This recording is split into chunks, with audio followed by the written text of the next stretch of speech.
This is One on One.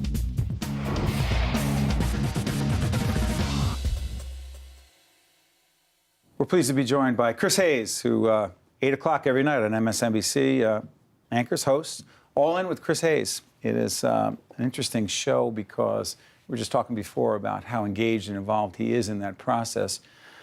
You are very hands-on from an editorial point of view. I think people think, oh, somebody writes your stuff and they package the show and put it together. You really are very, very involved in it, aren't you? Yeah, I mean, describe it. Well, look, I mean, I don't want to take any, I have an incredible staff. They're great producers, absolutely. Very, very bright, curious people. But, for the show to work, for this model of broadcasting to work, it has to be authentically your voice because that's what people are coming for. And so you have to be hands-on. It has to sound like you. It has to be what you cannot, for instance, fake being enraged or perturbed or delighted by something. I mean, maybe other people can, I can't. So you have to make editorial selections that genuinely enrage, perturb, or delight you. You have to communicate stories in a way that have a kind of fidelity to your actual worldview and vision of the world. Because the process of building an audience for the show is the process of creating a relationship with the viewers. And that relationship with the viewers has to be personal. I mean, every night the rundown will change and they get a sense of what our editorial choices are and what news we cover. But real success in the medium is success of the viewer wants to hear from you. And so you have to reveal yourself to the viewer. You know, it's interesting. I've been around this is my world, my primary world, but I've dabbled in your world, obviously, for a long time. And what's always fascinated me is the either stated or unstated war that goes on. War is a too strong a word because there's real war that goes on. The childish war that, in my view, that goes on in the cable situation sometimes. The first person that used to have the 8 o'clock slot, Keith Olbermann, because I've done O'Reilly several times, and I'd sit there and I'd go, he's saying about him, and he's saying about him, and MSNBC and Fox, and then I do a CNN sometimes. I know those folks, and they're in, well, where are we? And we're not them, and they're no good, and they're not really news. Point of this dissertation, how much of it is those guys suck, we're better than them, we're real news, they're not? Look. You know where I'm going with that. Yeah, I mean, I think... As opposed to, we're just going to do our thing. Look, politics, the history of politics is the history of human conflict. It's the history of human conflict magically transformed from violence to nonviolence. That's the actual tremendous accomplishment, civilizational trajectory of democratic politics, is that it turns violent warfare into nonviolent jostling. And conflict in politics and feelings of solidarity or tribal affiliation are real human things. Okay? In politics. In politics. And broadcasting? So, yeah, I mean, yes, because we are broadcasting in a political world. Like, it's like I am on the side of certain people on certain issues, unapologetically so. That's the world I want to see. And against others. Yeah, because that's naturally the way politics works. This is not a laboratory where there's a bunch of people looking at levers and sort of deciding what should we do. It is politics. Politics in the actual world involves power. It involves people with power, people without power. It involves people with power often doing things to people without power. I have a little bit of power, and my job is to speak up. Is to speak up for the people that have none, right? So, in terms, I understand there's a certain kind of cringing that happens around some of the more cartoonish excesses of the medium, and I'm not saying everything that happens on cable news is peachy, and I particularly don't feel that about across the street of Fox, our competitors, right?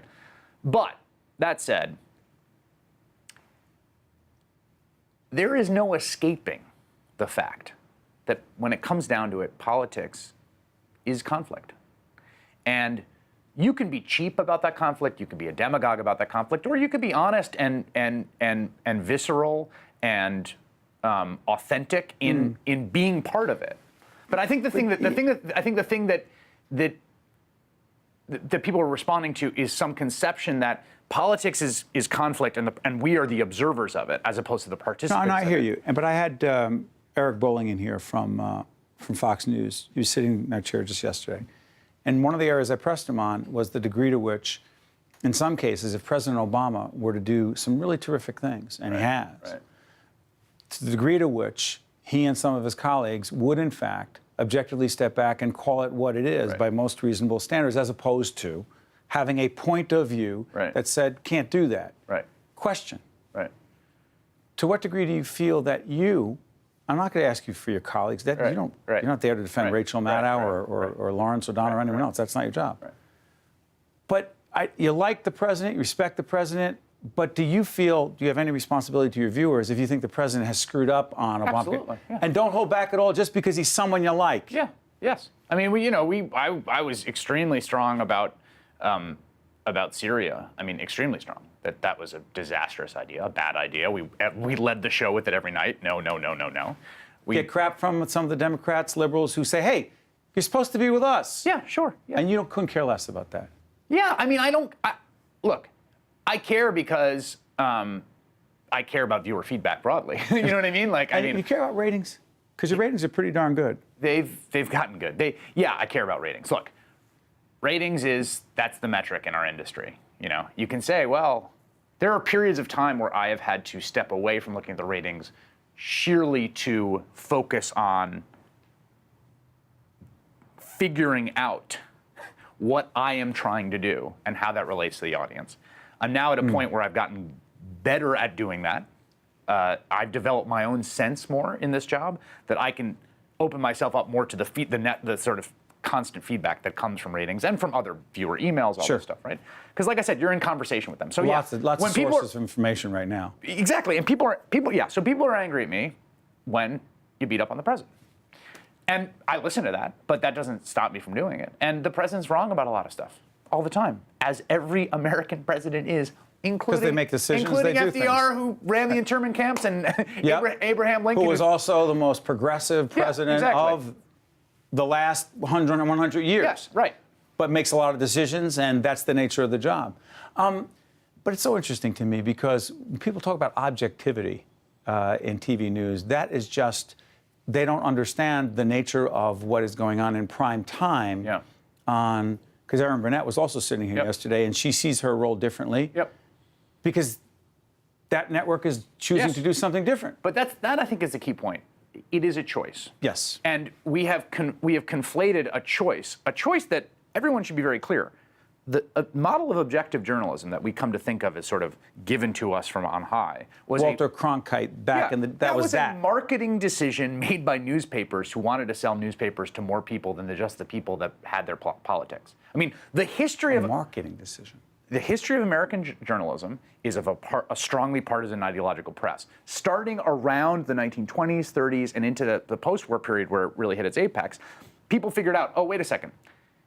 I could sell a paper that just appeals to Democrats. I could sell a paper that just appeals to Republicans. But if I do this thing that's right in the middle, can I get both of them? Can I sell to both of them? That is what produced objectivity. So for you guys, sorry for interrupting, Chris. So for you guys, is it we lean right? Right. You guys are leaning a certain way.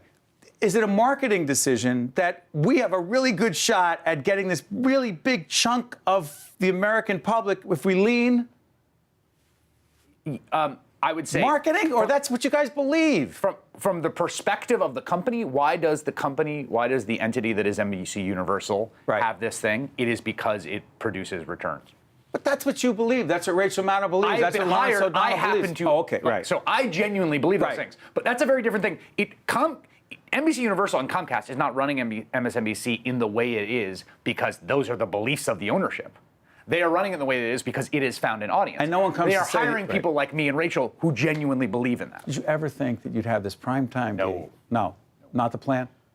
No, I mean, look, I remember thinking to myself when I was about 23, 24, started freelancing, that success for me would be making a living, paying the rent, buying clothes, putting food on the table, writing, learning for a living. That was my goal. My whole goal was, if I can figure out a way to get paid and make a living to learn every day, that's my life goal. And when I first started getting stable staff jobs as a writer, I was like in heaven. I mean, I couldn't buy. I thought it was the first time I got direct deposit from a magazine that I worked for in Chicago. I thought I was the richest guy in Chicago. I was like, oh, it just goes right into the bank account. It's just there, and then I just go buy groceries. And I'm gonna wake up tomorrow and learn some stuff and call some people and write about it. This is the lottery. And now? I still feel that way. I mean, I It's get a bigger check, though. Yes. Good. Listen, congratulations. Wish Thanks. you nothing but the best. You mind if I plug? Please. 8 o'clock every night, All In with Chris Hayes on MSNBC. Check it out. Appreciate you coming in. Thanks. Thanks for joining us. Thanks a lot. Stay with us. We'll be right back right after this from WNET Tisch Studio. One on One with Steve Adubato has been a production of the Caucus Educational Corporation, celebrating 25 years of broadcast excellence in partnership with St. Joseph's Healthcare System. This special edition of One on One with Steve Adubato is brought to you from the Tisch WNET studios at Lincoln Center. Funding has been provided by Barnabas Health, St. Peter's University, United Water, Qualcare Inc., New Jersey's credit unions, Johnson & Johnson, and by the law firm of Gibbons PC. Transportation provided by Airbrook Limousine, serving the metropolitan New York, New Jersey area.